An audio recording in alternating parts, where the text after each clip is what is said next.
Hey guys, welcome to my channel. I'm Greg. I want to go over a coin called Arweave. Once I just been waiting to suss itself out. Somebody had brought it up. I was watching a little bit. I saw it was doing pretty good, price wise and wave wise. But this is another coin you want to pay attention to because it has a pretty decent setup.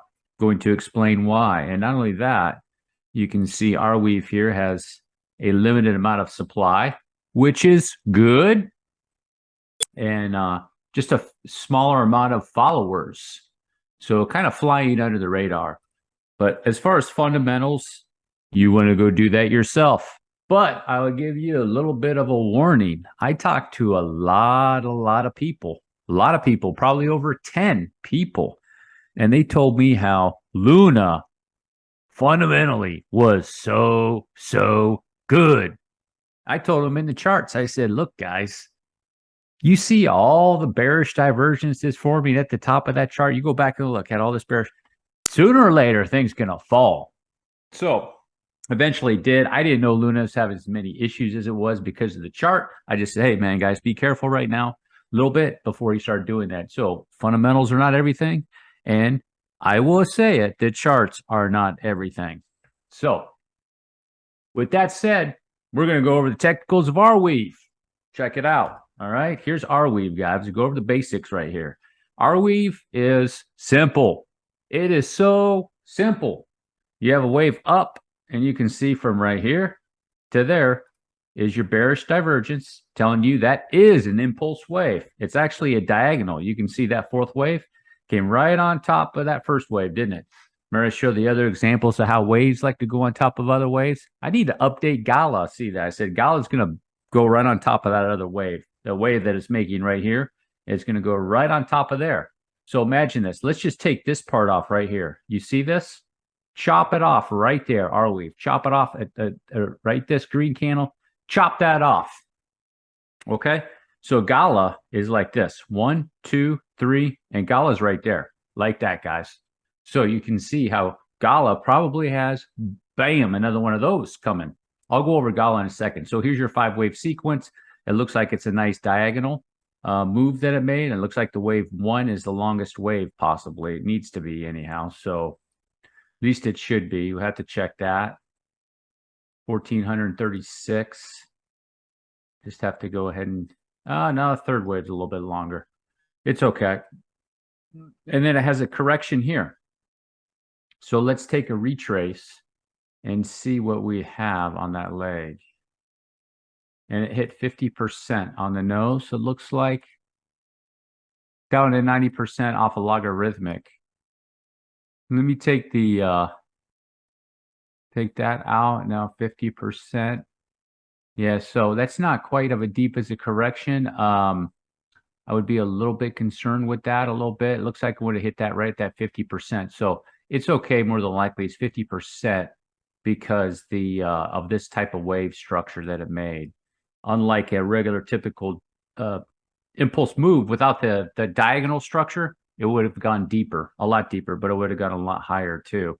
But where do they like to correct to? Back over to this wave, bottom of wave 4. You see it tagged right there. So now we're going to take a look at that. I'm going to go over to Trading View and look at that area right here because it's just a little bit easier to use it. Okay, you can see with Trading View, I only have this much. There might be another chart out there that's good to go. So right here on Arweave, you have your third wave came back around, completed that fifth wave. Okay, so you get your bullish divergence. It popped it over here. This is on the daily chart, so this is good. Third wave peak with the fifth wave thrust. So you have a 1, 2, 3, 4, 5. You have a 5-wave move up, and it looks like a 3-wave move back. A little bit concerning that you got a lot of bullish divergence over here, like so. More than like a 3-wave move. So let's just check the retrace on that leg, see what it did.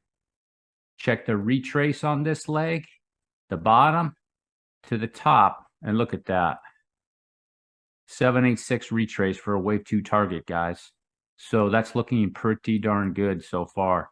So you're looking at, with Arweave right here, a 1 and then a 2. Okay, 786 retracement. Could it be a B wave? It could, but normally wave 2s are the 786. Typically they are. they're a higher probability of being a wave 2 or a bullish correction. It goes back, it's in a bullish sequence, but it's correcting, and that's where they like to correct to. So I'm going to go into what we have right here with this wave off the wave 2 area, and you have a nice reaction. So more than likely that is a wave 2 correction, because you do have a nice reaction. You can see right here, this is a 5-wave sequence with bearish divergence. Now you can just see 1, 2, 3, 4, 5. It's going to complete that. So you're not late to the party at all with this Arweave. Just let it complete that 5th wave sequence, and you come back around and pick this up on a correction. So somewhere along the lines, it looks like Arweave will go up here like so. Okay. Is this double down here? Yeah, it could. No, I doubt it. It could be. It could be. So 3, back 4, 5. It's looking like that's definitely a 3rd wave peak, and then up like so, and then it's going to correct that. Okay. More than likely a 786 correction once again. 618 to 786. Say it goes right there. So back down to 870. Okay. And then that'll be an area you can start scoping out Arweave as far as making some, potential gains out of there. Yeah, that's definitely a 3rd wave peak. Just looking at the height of that on the 8-hour. Let's check the 12-hour. Okay, it took it out. It could go. It could keep going, guys. So it took it out right there. It could keep moving. So you got to be careful of that. So you got to check your divergences on the other time frame. So let it run, get on a correction, and this is the line in your sand right here for Arweave. This is your line in the sand now, not this. This isn't. 714 is gone. Now this is the line in the sand at 838, and then let it run, and then come back up and get it on a decent correction is what I would do. Otherwise, it's looking like you have a bullish sequence here, up, correction, and it's trying to go bullish over here. Okay. So more likely in this move, come back around, it might be able to really thrust pretty good over here. And that would be probably a little bit better, in my opinion. So let's say even after November, if you wait like 2 weeks, so it's going to come up and then correct and come back down a little bit. And that could be after when the Fed raises rates, and there's probably some negative news that's coming. So probably just based off the timing. I normally don't go off the news, but big news events, I'm like, okay, is there something happening like the Fed raising rates that day? Possibly is it lining up with a little bit with the coin? So it could come up and then start a correction, and then that negative news. So that negative news is coming. So here it is up into this right here, and then it starts in the correction. It might even go up a little bit in a B wave, and then I'll just whiz back down, kind of like that on a correction. Amidst the bad news that could be coming. That's just an estimate. Don't count on it. I'm just saying that's what I sort of what I would be looking for with Arweave, guys. Otherwise, it looks pretty good. It looks pretty good. If you like the coin, keep an eye on it. Start looking for a decent entry. Make sure it stays bullish. You'll have signals. You just keep your eye on it, and your signals. I'll update it every now and then, and you start getting signals to it where it could be turning bearish or something like that. But so far, so good with Arweave. If you made it all the way to the end, drop a like, hit the subscribe button. Peace.